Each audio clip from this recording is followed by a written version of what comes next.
필립스 성경으로 알려진 성경 번역자이신 J.B. 필립스라고 하는 목사님이 있는데요. 그가 쓴 그 Your God is too small이라고 하는 책이 있습니다. 이 책은 20세기 교회를 움직인 100권의 책에 선정된 바 있는데요.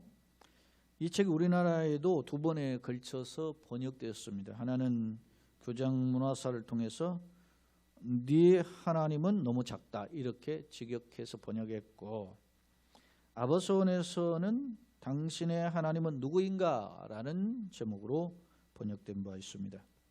그런데 이 책, 다시 말하면 Your God is too small이라고 하는 책에서 오늘날 그리스도인들의 문제점은 현대사회의 여러 문제들을 해결할 수 있는 크신 하나님을 발견하지 못하는 것이다 라고 지적합니다. 마치 지난주에 제가 에이든 토저의 글을 소개했잖아요. 현대 교회, 기독교에는 가장 끔찍한 질병이 있다면 그것은 하나님이 얼마나 위대한 하나님이신지를 깨닫지 못하는 것이다. 말과 똑같아요. 표현만 다르지 대동소이해요.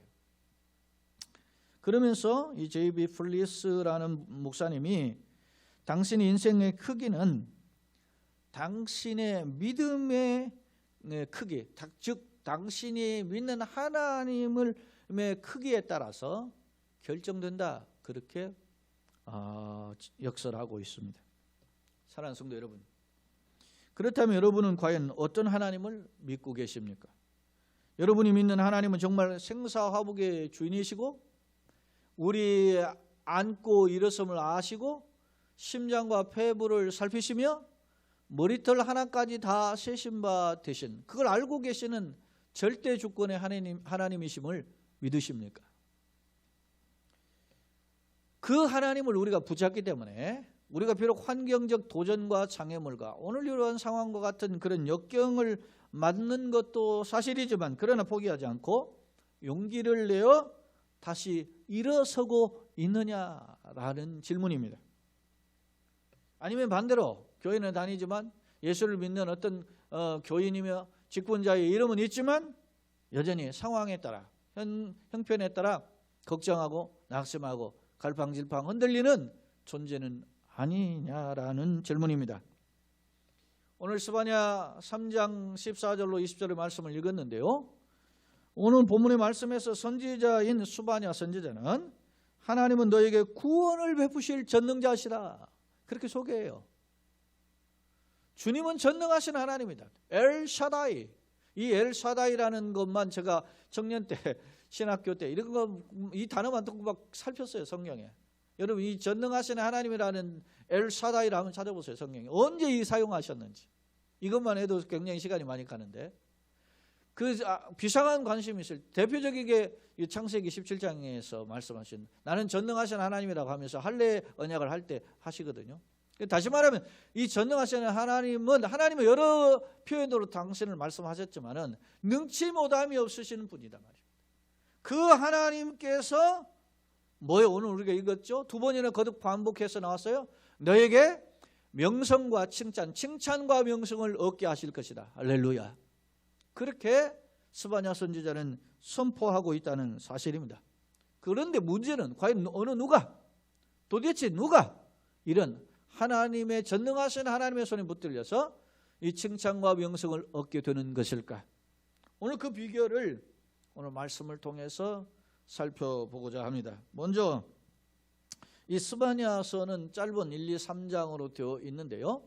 이 스바냐에서의 주제는 여호와의 날, 다시 말하면 심판날이 주제임을 알 수 있어요. 요엘 성경도 여호와의 날이 주제인데 이 스바냐와 요엘 성경의 주제가 여호와의 날, 즉 심판날에 대한 선포임을 알 수 있습니다.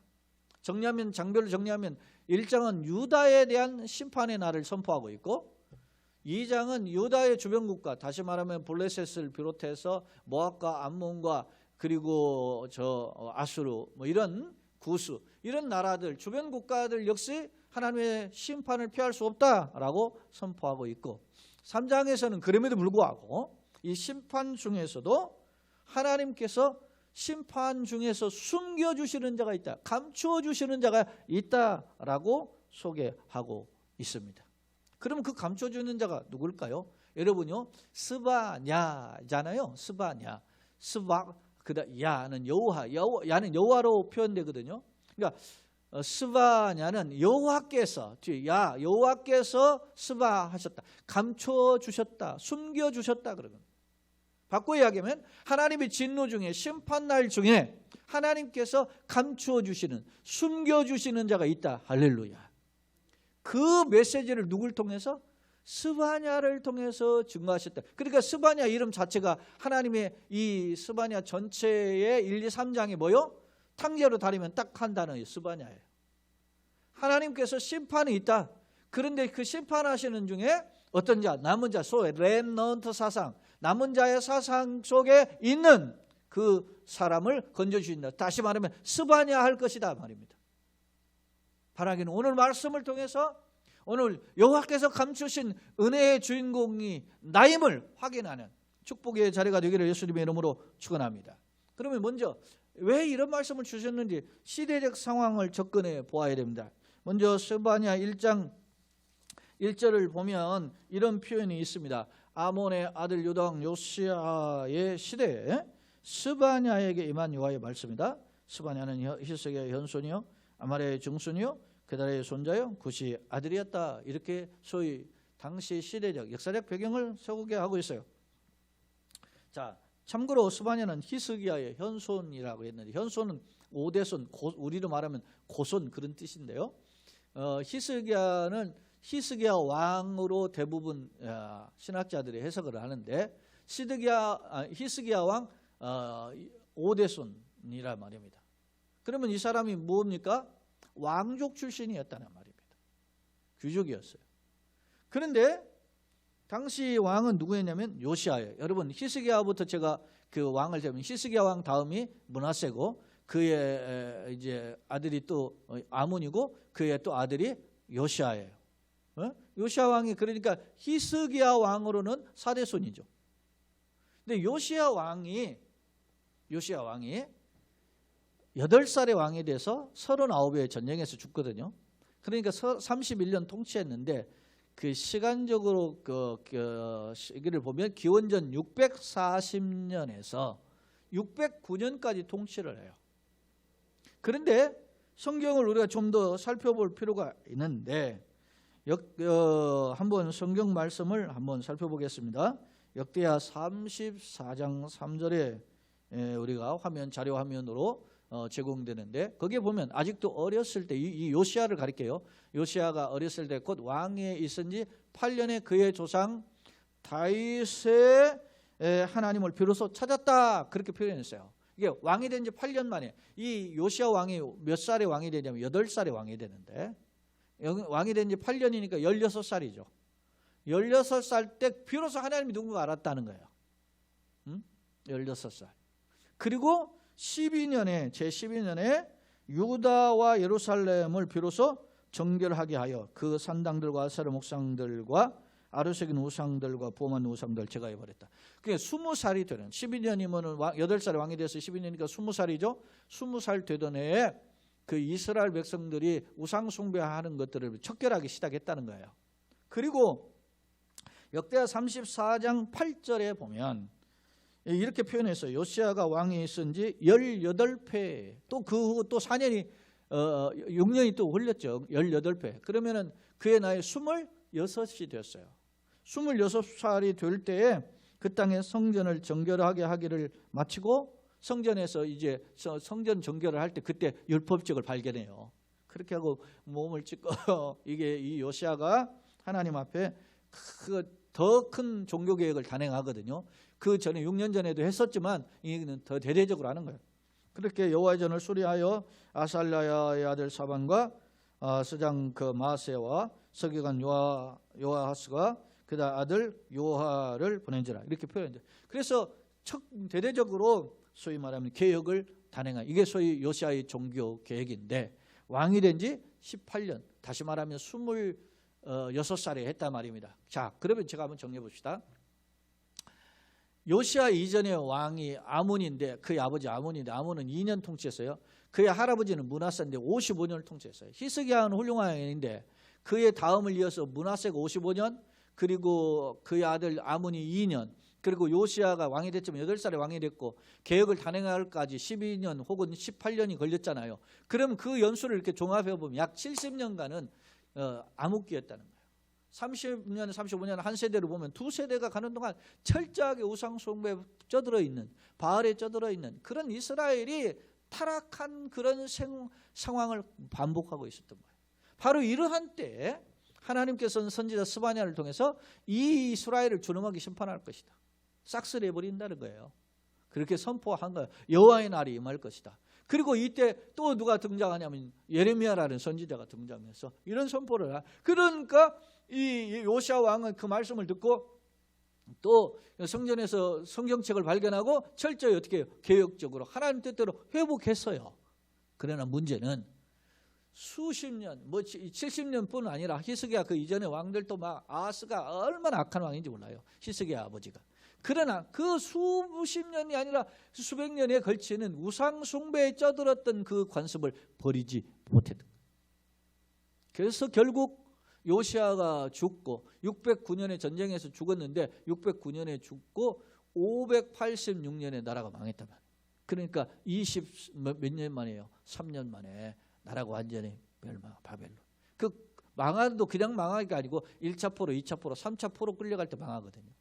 그러니까 그게 한 11년 간격 혹은 약 한 7년 간격이 있어요. 그런 기회를 주셨는데도 망했다. 사랑하는 여러분, 제가 구구절절 늘 이야기할 때마다 이 강단에 설 때마다 코로나는 우리에게 기회다라고 하는 점을 늘 이야기했어요. 코로나는 우리가 겸손해지고 코로나는 우리 자신을 돌아보고 코로나는 우리 교회와 우리 삶을 돌아보면 하나님 앞에 무엇이 부실한지 불성실한지 하나님 앞에 교만한지 내가 그거 나태하고 게으른지 하나님 앞에 주님을 버리고 세상에 더 많이 추적했는지를 자성하고 돌아오는 기회를 주셨다라고 거듭거듭 이야기했는데 저는 오늘 이스라엘 백성의 당시의 상황에서는 선지자 이 스바냐를 보내서 하나님께서 거듭거듭 경고했음을 엿볼 수 있습니다. 자, 한번 보십시다. 구체적으로 이스라엘 죄악상이 어땠는지 스바냐 1장 4절로 6절 말씀을 한번 보겠습니다. 거기 보면 내가 유다와 예루살렘 모든 주민들 위에 손을 펴서 남아있는 뭐요? 바알을 그곳에서 멸절하여. 그랬죠? 그마림이란 이름과 및 그 제사장들 아울러 멸절한다. 멸절을 반복해요. 또 지붕에서 하늘의 무뼈를 경배하는 자. 왜냐하면 하늘 쳐다보려 지붕에 올라가죠. 그런 자들을 경배하며 여호와께 맹세하면서 말감. 이게 말감은 밀곰이라고도 하는데 이게 이제 소위 모압의 그모스와 더불어서 암몬의 주신이에요. 이게 그것을 가리켜 맹세하는 자들과 또 여호와를 배반하고 따르지 아니하는 자들과 여호와를 찾지도 아니하며 구하지도 아니하는 자들 멸절하라. 그러니까 전부 뭐 아주 자세하게는 안 해야지만 당시의 종교 지도자들과 이스라엘 백성의 영적 상황을 잘 대변해주고 있다는 말입니다. 이들이 하나님을 찾지도 구하지도 않아요. 이제 아예 바알 숭배하는 것은 물론이거니와 위기가 닥치면 하나님을 찾고 구하기라도 해야 되잖아요. 근데 찾지도 구하지도 않는단 말입니다. 네? 여러분 베드로가 아무리 열심히 있었어도 정말 그 위기의 순간에 하나님께 잠시 기도하자고 예수님이 그러셨잖아요. 그런데도 그는 어떻게 해요? 눈꺼풀이 눌려서 마음은 오니 육신이 아니라 기도를 못했단 말입니다. 바로 이런 상황이 이스라엘의 영적의 모습임을 알 수 있습니다. 자, 한번 보십시오. 8절 9절에 여호와의 희생의 날에 내가 방백들과 왕자들과 이방인의 옷을 입은 자들을 벌할 것이며 그날의 문턱을 뛰어넘어서 포악과 거짓을 자기 주인의 집에 채운 자들에게 저를 내가 벌하리라. 왕자들과 방백들을 이들 소위 말하면 아까 종교 지도자 백성이죠. 이번에는 어떻게 관리들이란 말이에요. 지도자래. 국가 지도자, 사회 지도자들. 이런 자들이 어떻게 해요? 포악과 거짓을 행포를 행했던 그런 삶을 오늘 보여줘요. 그래서 그들에게 하나님이 주시는 메시지가 과연 무엇입니까? 이게 보면 여러분 보시면 알지만 14절 15절에 보면 이게 1장 마지막 부분에 해당하는데요. 여호와의 큰 날이 가까웠다. 그 날은 여호와의 날 심판날이랬죠. 가깝고도 빠르도다. 여호와의 날이 소리로다. 용사가 거기서 심히 슬피 우는도다. 그 날은 분노의 날이요 환난과 고통의 날이요 황폐와 패망의 날이요 캄캄하고 어두운 날이요 구름과 흑암의 날이로다. 그렇게 이야기했어요. 이 여러분 똑같은 심판날을 여러 번 반복해 다른 표현으로. 그러니까 심판날을 피할 수 없음을 강력하게 경고하는 그런 말씀임을 알 수 있습니다. 물론 2장에 나가서는 2장은 누구냐면 이스라엘 주변 국가 예를 들어서 블레셋이라든지 모압과 암몬이라든지 그다음에 구스 이디오피아죠 지금의 그리고 아수르 지금의 뭐 시리아와 같은 그런 나라들 주변 국가들도 전부 다 이 준엄한 하나님의 심판을 피할 수 없다. 예를 들어서 대표적으로 이 1장 18절에 보면은 무엇도 해결할 수 없느냐 분명히 이야기해요. 그들의 은과 금이 여호와의 분노의 날에 능히 그들을 건지지 못할 것이며 그들의 은과 금 돈이죠 재물이죠. 이 세상 지금 돈 하는 소위 만모니즘이지 않습니까? 돈이 제일인 시대 황금 만능주의 시대예요.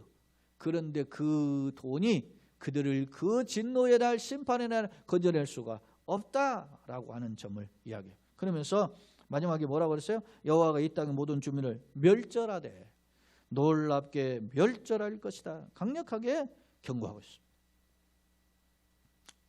사랑하는 성도 여러분, 그렇다면 우리는 과연 뭘 좋아하십니까? 여러분은 과연 무엇을 좋아하십니까? 현재는 돈이 제일인 시대죠. 그래서 돈합니다. 그러나 사람들이 돈이 전부가 오면 돈 가진 사람은 다 행복해야 되는데 꼭 그런 것만 아닌 것을 우리가 소위 방송이나 이런 언론을 통해서 수없이 접하는데도 여전히 나에게 돈이 있었으면 좋겠다 그런 생각을 해요. 저 역시 그런 생각을 많이 해요. 사랑하는 여러분, 하지만 설령 수많은 돈을 가지고 재물을 가지고 남들이 부러워하는 그런 것을 가졌다 할지라도 그에게 닥치는 하나님의 준엄한 심판을 견뎌내지 못한다는 사실입니다. 그렇다면 과연 어떻게 해야 우리가 그러면 어떻게 해야 이 하나님의 준엄한 심판날에서 살 수 있을까? 오늘 스바냐 선지자는 1장에서 심판을 선포하지만 동시에 회복과 구원의 길을 선포해요. 그 구원의 길은 자 먼저 2장 1절로 3절에서 한번 시작하고 선포하는 것을 알 수 있어요. 자 2장 1절로 3절의 내용을 보면 수치를 모르는 백성아 모일지어다 명령이 시행되어 날이 겨같이 지나가기 전에 날이 막 겨같이 지나가요. 여호와의 진노가 너에게 내리기 전에 또 여호와의 분노의 날이 너에게 이르기 전에 그래야 할지다. 뭘 하라는 거예요? 모일지어다. 수치를 보는 거 회개할 줄 모르는 자. 그러나 모이라는 말은 회개하라는 거예요. 모이라는 말은 어디를 누굴 찾으라는 거예요? 하나님을 찾으라는 말이죠.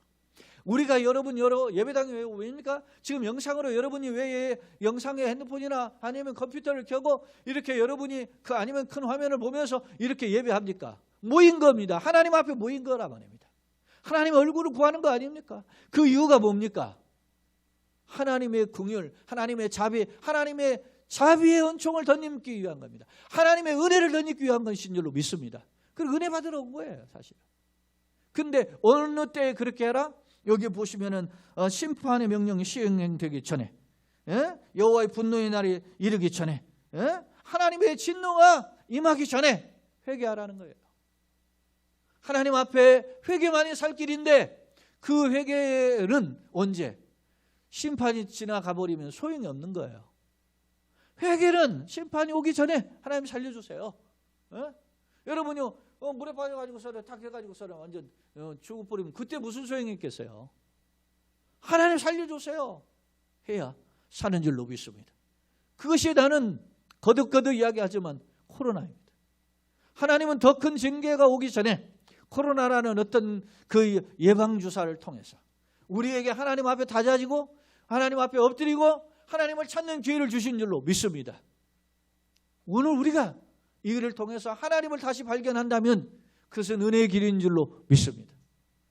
그런데 우리가 이런 상황이 반복되니까 오래 지속되니까 시험이 힘들다가 아우성이고 때로는 작정하게 기도하고 하나님 앞에 경건의 능력을 회복하는 것처럼 보였다가 1년 지나고 이렇게 시간이 지나니까 뒷걸음질 치지는 않습니까? 타협하지는 않습니까? 오늘 우리가 어떤 존재인지 다시 한번 되돌아보아야 되는 것입니다. 그렇습니다. 엄중한 심판을 피하고 주님의 은혜를 회복하는 비결은 하나님 분노의 날이 이르기 전에 하나님을 찾고 주님 앞에 겸손히 엎드려 주의 은혜를 구해야만 되는 줄로 믿습니다. 왜요? 왜 그랬습니까? 사랑하는 여러분, 하나님은 죄를 미워하시고 심판하신 공의 하나님입니다. 그러나 동시에 그 죄를 미워하시면서도 그 죄를 가지고 있는 자를 불쌍히 여기셔서 그를 살리시기 위해서 독생자이신 예수님을 이 땅에 보내주기까지 사랑하시는 분입니다. 그 예수님은 자신의 몸을 찢고 십자가의 대속물이 되기까지 우리를 사랑하시는 분인 줄 믿습니다. 그래서 성경은 공의 하나님이시지만 사랑의 하나님은 그 공의보다 1000배나 더 갑절로 크신 은혜의 하나님인 줄로 믿습니다.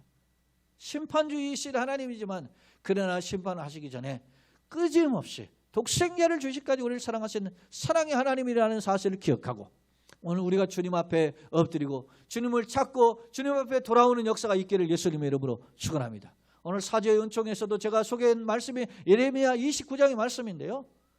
너희를 향한 나의 생각은 재앙이 아니고 평안이요. 미래와 장래 소망을 준다는 것입니다. 그러니까 어떻게 해야 됩니까? 우리가 여호와를 만날만 찾고 전심으로 찾아야 된다는 것입니다. 그래야 하면 만나주신다는 것. 사랑하는 여러분, 우리가 주님 앞에 돌아가는 그러한 선택의 길이 있습니다. 아직 열려 있습니다. 그 길을 놓치지 않고 주님을 찾고 주님을 회개하며 주 앞에 엎드리는, 그래서 진정 회복의 은총을 던지는 축복의 성도여 가정이요 우리 교회에 되고 이 땅에 한국되고 한국 교회가 되고 이 땅에 그리스도인들이 되기를 예수님의 이름으로 축원합니다. 아멘. 그렇다면 여러분 보십시다. 오늘 하나님께 돌아가는 사람, 하나님께 돌아가는 비결은 뭐예요? 사는 비결은 회개한다 그랬어요. 하나님께 돌아가야 된다 그랬어요. 그러면 하나님께 돌아가는 사람들에게 주신 약속이 뭐냐? 오늘 본문이에요. 오늘 본문의 내용을 우리가 이거 앞에 부분을 정확하게 살폈지만 오늘 간략하게 우리 3장 14, 15절로부터 20절의 내용을 간략하게 요약해 봅시다. 먼저 14, 15절에 자 시온에 따라 노래할지어다. 이스라엘아 기쁘게 부를지어다. 예루살렘에 따라 전심으로 기뻐하며 즐거워할자. 3번을 반복합니다. 시온의 딸, 이스라엘, 예루살렘 딸. 이 딸은 항상 모든 백성을 어머니의 품에서 출생하기 때문에 딸은 모든 백성들을 총칭하는 표현이잖아요. 그러니까 그들이 어떻게 하라는 것입니까? 노래하라, 찬송하죠. 기쁘게 부르라, 그죠? 기뻐하고 즐거워하라. 기쁨으로 회복하라는 거예요. 아니 준엄한 심판인데 어떻게 이렇게 회복이 됩니까? 주님의 회복의 때가 있게 되는 거예요. 어떻게? 15절에 여호와가 내 형벌을 어떻게 해요? 제거하였고 네 원수를 어떻게 해요? 쫓아냈으며 이스라엘 왕 여호와가 내 가운데 계시니 네가 다시는 화를 당할까 두려워하지 않을 것이다. 하나님이 우리의 문제를 해결해 주신다는 거죠. 여호와를 경외하는 싫어하는 광선을 바라시다. 하나님이 내 문제 해결사이십니다. 하나님이 이 문제를 해결해 주셔야만 됩니다. 할렐루야. 코로나도 해결해 주셔야 되고 건강도 해결해 주셔야 되고 물질도 해결해 주셔야 되고 내 진학과 취업과 결혼 모든 문제도 다 주님의 손에 있으니 주님이 열어주시고 해결해 주시옵소서. 교회와 가정을, 일터를, 모든 우리가 산적해있던 문제들을 주님이 해결해 주시옵소서. 매달릴 때 주님이 해결해 주심으로 인해서 이스라엘 백성이 함께 모여서 기뻐하고 즐거워하고 하나님께 노래한다는 사실을 14, 15절에서 보여주고 있는 것입니다. 그렇습니다. 여호와 날은 무시무시한 날이요 심판의 날입니다. 피할 수 없는 멸망의 날입니다. 그러나 역으로 이 하나님을 바라보면, 하나님의 약속을 바라보고 하나님을 붙잡으면 그 무시무시한 심판 날에 우리에게 무슨 날이 돼요? 구원의 날이 된다는 거예요. 역설입니다. 이게 소위 패러독스 아닙니까? 하나님은 이방에, 그래서 실제 예수님도 말씀하십니다. 심판의 오른편의 양과 왼편의 염소를 갈라놓을 때 여러분요, 왼편의 염소들에게는 준엄한 심판의 날이지만 오른편의 양에게는 승리의 축복의 승리의 날이란 말입니다. 영광의 날입니다. 오늘 우리에게 슬픔이 면하 춤이 되게 하시는 하나님의 은혜가 있기를 예수님의 이름으로 축원합니다. 그 약속을 붙잡아야 돼요. 자, 한번 또 보겠습니다. 17절에 보면은 이런 표현을 합니다. 너희 하나님 여호와가 너희 가운데 계시니 그는 구원을 베푸실 전능자이시라. 할렐루야. 그가 너로 말미암아 기쁨을 이기지 못하시며 너를 잠잠히 사랑하시며 너로 말미암아 즐거이 부르며 기뻐하시리라. 사랑하는 여러분, 하나님 우리 가운데 계십니다. 임마누엘 하시겠다는 말입니다. 하나님은요, 우상 숭배하는 자 임마누엘 할 수가 없어요. 근데 우리가 회개하고 돌아가면 함께 해주시겠다는 것입니다. 그리고 하나님의 그 구원을 베푸시는 전능하신 하나님의 손길로 우리를 이끌어 주시되, 우리의 하나님이 우리에게 구원을 베푸시는 그 은혜의 은총의 결과로 하나님 스스로가, 하나님 자체가 기쁨을 이기지 못하시며 우리를 잠잠히 사랑하시고 우리로 말미암아 즐거이 부르면서 기뻐하신다 그랬습니다. 사랑하는 성도 여러분, 오늘 우리의 결단이, 우리 하나님의 엎드림이 우리를 살리고 주님을 기쁘시게 하는 결과로 나타나기를 예수님의 이름으로 축원합니다. 아멘. 사랑하는 성도 여러분, 히브리서 기자는 히브리서 11장에서 믿음이 없이는 기쁘시게 못하나니 하나님께 나아가는 자는 반드시 그가 계신 것과 그가 자기를 찾는 자에게 상 주시는 이심을 믿어야 한다 그랬어요. 히브리서 11장에. 예? 이 말씀이 저는 하늘 좀 많이 외웠었어요. 달달달달달. 예? 믿음이 없이는 하나님 기쁘시게 못하나니 하나님께 나아가는 자는 반드시 그가 계신 것과 그가 자기를 찾는 자에게 상 주시는 이심을 믿어야 합니다. 믿음이 없이는 하나님을 기쁘시게 할 수 없어요. 사랑하는 여러분, 우리가 하나님을 기쁘시게 하는 자, 우리로 인하여 하나님이 기뻐하신다는 말씀처럼 그런 귀한 역사가 있기를 예수님의 이름으로 축원합니다. 아멘. 자, 또 말씀을 봅시다. 19절로 20절. 사실은 18절의 절기는, 이 절기가 이스라엘 모임 축제의 절기인데 이게 사실은 말이죠, 어떤 초막절과 같은 절기인데, 자, 이스라엘 모였잖아요. 모였을 때 하나님 어떻게, 그때 보세요. 내가 너를, 그때는 심판의 때기도 하지만 이스라엘에게 돌아오기도 한 것이죠. 내가 너를 괴롭게 하던 자를 다 어떻게 해요? 보라고. 나에게 슬픔을 주고 걱정을 주고 나에게 낙심과 좌절을 주고 하는 자를 어떻게 다 보라고. 저는 자를 구원하며. 이런 사람들은 당시 어떻게 소외당한 사람들입니까? 유행당하는 건 손가락 자르고 저런 걸 당한 사람들을 구원하며 그들을 구원하고 쫓겨난 자들을 모으며 온 세상에서 수육받는 자들에게 칭찬과 명성을 얻게 하리라. 사랑하는 여러분, 우리가 지금 힘듭니다. 어렵습니다. 너 그 모양 예수 믿었는데 그 고향밖에 못 살아? 그런 빈자리 우리 가운데는, 우리 주변에서 있지 않습니까? 우리를 모르는 사람도 합니다. 불신자들이 예수 믿는 사람을 해서 그래 도매금으로 하지만 구체적으로 저를 누가 알겠어요? 그러나 저를 아는, 예를 들어서 강기수 목사를 아는 사람들의 불신자들이 얼마나 있겠어요? 저를 아는 사람 대부분 예를 들어서 기독교인들이에요. 그러나 그들 중에서도 성경에 대한 관점이 다르기 때문에 강 목사 너는 그거밖에 못하냐? 비아냥거릴 수 있습니다. 혹자는 집사님, 권사님 그거밖에 못합니까? 몇십 년 기도했는데 응답도 안 되고 그거 뭡니까? 이렇게 비아냥거리고 조롱할 수 있을 것입니다. 그러나 여러분, 하나님이 해결하시고 하나님의 은혜를 부으시고 하나님이 채우시는 능력의 주인공이 될 때 우리가 칭찬과 명성을 얻게 되는 축복의 주인공이 되는 줄로 믿습니다. 하나님 그렇게 하시겠다 약속했고, 오늘 이 19절뿐만 아니라 오늘 20절에서도 거듭 반복해요. 내가 그때 또 거론하잖아요. 너희를 이끌고 그때 너희를 모을지라. 그러면서 내가 너희 목전에서 너희에게 사로잡힘을 돌이킬 때, 정말로 절망한 절망의 상황에 회복시킬 때 너희가 천하 만민 가운데서 명성과 칭찬을 얻게 하리라. 여호와의 말이니라. 할렐루야. 이런 은혜가 있기를 예수님의 이름으로 축원합니다. 사랑하는 성도 여러분, 많은 사람이 하나님을 믿고 예수님을 믿으면서 뭐합니까? 하나님의 은혜를 구하는 것이 사실입니다. 진정 축복의 주인공이 되기를 원합니다. 그렇게 사모하는 것이 사실입니다. 그러나 정작 우리 이렇게 주변을 보면 이런 은혜의 축복을 누리는 기보다는 오히려 답답한 힘듦과 절망 속에서 사는 경우가 더 많음을 알 수 있습니다. 그런데 그 경우는 물론 응답받지 못한 경우도 있지만 아직 때가 이르지 않은 경우도 있다는 말입니다. 낙심하지 말고 주저하지 말고 하나님의 때를 바라보는, 약속을 붙잡는 은혜, 그때 그날은 하나님의 심판의 회복의 날이야. 그 날을 우리가 바라보기를 예수님의 이름으로 축원합니다. 그래서 어느 학자는 이 스바냐 성경은 여호와께서 감추셨다라고 하는 그 의미를 가지고 있지만 동시에 이 스바냐는 누구를 예표한다? 메시아를 예표한다는 거예요. 우리를 구원해 주시고 우리를 건져 주시고 회복하시는 분이 누굽니까? 메시아, 예수님을 예표한다 그랬어요. 학자의 견해예요. 바라기는 이런 주님의 회복과 치료의 은총이 우리 모두 가운데 나타나는, 그래서 우리가 눈에만 보이는 것으로 살다가 이제 우선순위를 보이지 않지만 살아계신 하나님, 생사복의 주인이신 나를 안고 일어서 마시는 모든 걸 주관하시는 하나님을 먼저 바라보시므로 은총을 회복하는 축복의 주인공이 되기를 예수님의 이름으로 축원합니다. 여러분, 기부왕으로 잘 알려진 폴 마이어 아시죠? 이 폴 마이어는 이런 말을 했습니다. 목표 설정을 통해 성공에 이른다 라고 말을 했는데요, 실제로 그는 27살에 보험 세일즈를 하면서 100만 장자가 되는 목표를 설정했다고 합니다. 뭐 누가 돈을 이렇게 잘 벌겠다 하는 생각을 다 갖잖아요. 그런데 이 목표 설정을 하면 구체적으로 그 꿈을 이루는 비결을 위해서 목표 설정을 해놓고 이런 구체적인 세부적인 목표를 또 세웠다는 거예요. 뭐냐? 가능한 한 많은 사람, 이 목표를 위해 가능한 한 많은 사람들을 위해서, 또 가능한 한 많은 방법들을, 그리고 가능한 한 오랫동안 가능한 한 많은 좋은 일을 하기 위해서 나는 부자가 되어야 된다. 예?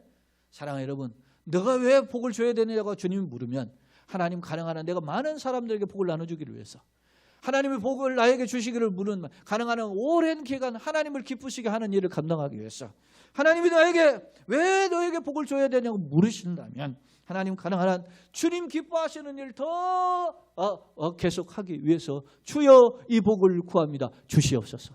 그런 지혜가 필요해요. 폴 마이어는 그렇게 기도했다는 거예요. 실제로 그가 목표한 대로 자기가 장자가 되었고, 그 자기의 수익의 절반을 50%를 하나님의 영광을 위해서 나눠주겠다는 평소의 그 구체적인 목표를 실천했고, 그가 끊임없이 그가 이 기부의 사람으로 나눠줘서 그의 별명이 기부왕이 되었다는 것입니다. 사랑하는 성도 여러분, 오늘 우리가 주님께 돌아가야 되는 것입니다.